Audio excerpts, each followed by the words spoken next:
Unai Sordo, secretario general de Comisiones Obreras. Buenas tardes. Hola, ¿qué hay? Buenas tardes. Pues por primera vez escuchamos ya los motivos, las razones en la voz del líder del Partido Popular. ¿Qué le parecen las explicaciones? ¿Van a votar que sí? Bueno, a mí me parece un sainete todo lo que ha ocurrido. Yo me alegro que voten que sí porque creo que el decreto es bueno. El decreto aborda la revalorización de las pensiones, pero no solo. Aborda también las mejoras en los ingresos de la seguridad social, el mecanismo de equidad intergeneracional, el incremento de las bases máximas de cotización, la cuota de solidaridad, es decir, cosas que hasta hace poco se decía que no se iban a apoyar. A mí me parece muy bien que se apoyen.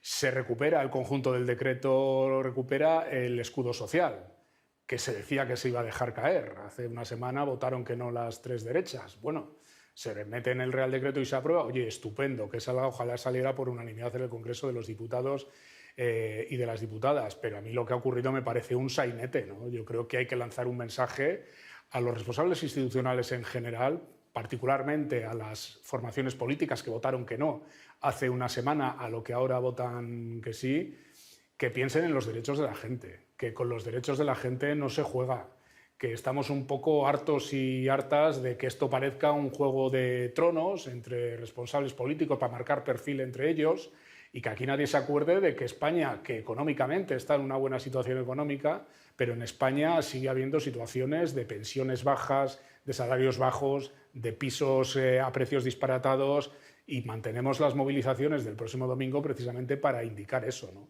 Que con los derechos de la gente... Secretario general de Comisiones Obreras, señor Sordo, permítame un minuto. Yo me alegro. Esto puede descolocar a la gente. Acaba de escuchar al Partido Popular que va a votar a favor. El Gobierno, además, ya tiene el resto de votos de los socios de investidura. ¿Por qué UGT y Comisiones Obreras mantienen las movilizaciones de este fin de semana si saben que el decreto va a salir?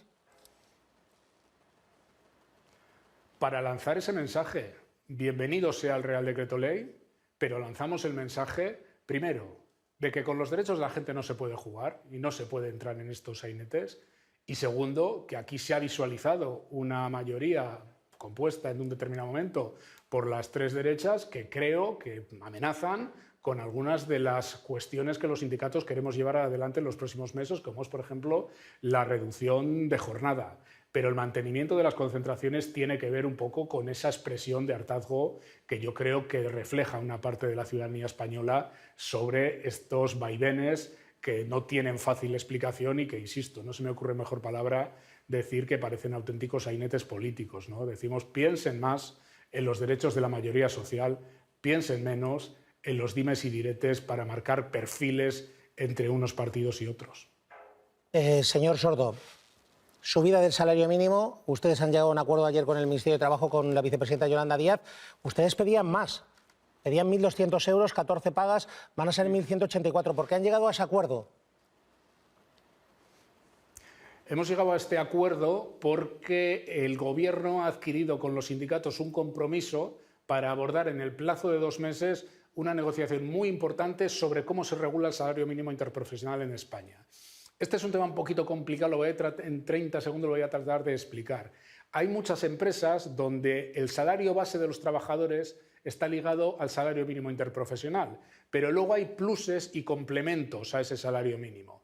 ¿Qué están haciendo las empresas cuando sube el SMI? Reducir esos complementos. Y nosotros pensamos que esto no debe funcionar así, lo que pasa es que los tribunales no nos han dado la razón. Y entonces lo que pretendemos es modificar la ley. El Gobierno se ha comprometido a abordar esto en el marco de una nueva regulación del decreto del salario mínimo interprofesional, pero como eso tiene un tiempo de aproximadamente 2 meses de negociación, ahora lo que urgía era renovar ese salario mínimo interprofesional para que en la nómina de enero y en la nómina de febrero quien percibe el SMI se vea beneficiado por esta subida del 4,4%, que por otro lado es una subida de 50 euros al mes por 14 pagas, es una subida bastante relevante. Señor Sordo, hay un cierto debate en el Gobierno, porque Yolanda Díaz está diciendo esta subida del salario mínimo, este salario mínimo tiene que estar exento de IRPF. Hasta hace unas horas había sectores del Gobierno, del Partido Socialista, que decían que no, que tendría que cotizar. ¿Cómo está la situación y qué harían los sindicatos si finalmente se impone la tesis socialista? Nosotros lo que decimos es que el salario neto, es decir, lo que la gente se lleva en la nómina a su casa, lo que cobran efectivamente las personas, aparte de lo que coticen a la Seguridad Social o al IRPF, se tiene que situar en el 60% de la media salarial, que es lo que recomienda la Carta Social Europea. Si el salario medio va subiendo paulatinamente, es difícil que se mantenga siempre la exención fiscal del IRPF, pero nuestro criterio va a ser siempre que ese 60% de la media salarial responda a lo que el trabajador se lleva a su casa, bien sea porque queda exento del IRPF, bien sea porque subimos más el salario mínimo interprofesional. Yo no creo que es bueno, de todas formas, que en general un país haya 3 o 4 millones de personas que queden eximidas de hacer la declaración de la renta, porque eso rompe la corresponsabilidad fiscal.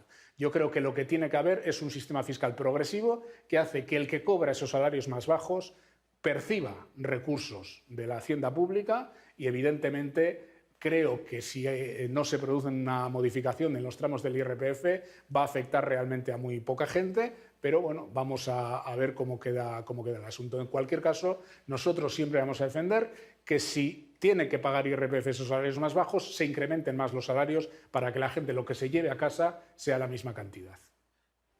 Unai Sordo, estamos conociendo estos últimos días datos también sobre la realidad de la economía española, datos importantes, una de las economías más fuertes de la Unión Europea. El presidente suele decir que esto va como un cohete, otros dicen que la desigualdad crece y que la brecha es demasiado grande todavía. ¿Cuál es exactamente la posición de Comisiones Obreras respecto a esto, de su sindicato? Porque ¿va como un cohete o no va? Yo nunca usaré esas expresiones mientras haya gente que tenga dificultades para llegar a fin de mes, para pagar una hipoteca o para pagar un alquiler. A partir de ahí es indiscutible que con los datos en la mano la economía española va bien, mejor que otras economías del entorno, que el empleo está en récords históricos y que están ocurriendo cosas en España que no habían ocurrido nunca. Hay más gente trabajando que nunca, en un momento en el que los salarios en el año 2024 de media han subido un 5,2%, se está mejorando la productividad de la economía española, se está ganando saldo exterior en un momento en el que además se ha reducido la temporalidad a la mitad. Es decir, algunas cosas están funcionando bien, y están funcionando bien, entre otras cosas, porque se ha hecho caso en muchas reformas a lo que veníamos planteando los sindicatos. Ahora, una cosa es que la cosa evolucione bien en términos de empleo, y otra cosa que España sigue teniendo un 10,6% de paro, que en España sigue habiendo situaciones de desigualdad, situaciones de pobreza e incluso de pobreza laboral, que tenemos el problema de los precios, particularmente de los precios de la vivienda, que están lastrando la vida de millones de personas en nuestro país. Por tanto, que la economía vaya bien tiene que ser un acicate para distribuir mejor, para repartir mejor la riqueza, para que haya una política fiscal más progresiva, para mejorar los servicios públicos. No tiene que ser un motivo para la autocomplacencia. Pero es evidente que nuestro país, en términos macroeconómicos, va mejor que en cualquiera de las salidas previas a las crisis que hemos vivido en las últimas décadas. Unai Sordo, secretario general de Comisiones Obreras, gracias por estar con nosotros en directo aquí en Al Rojo Vivo La Sexta. Suerte. Hasta luego.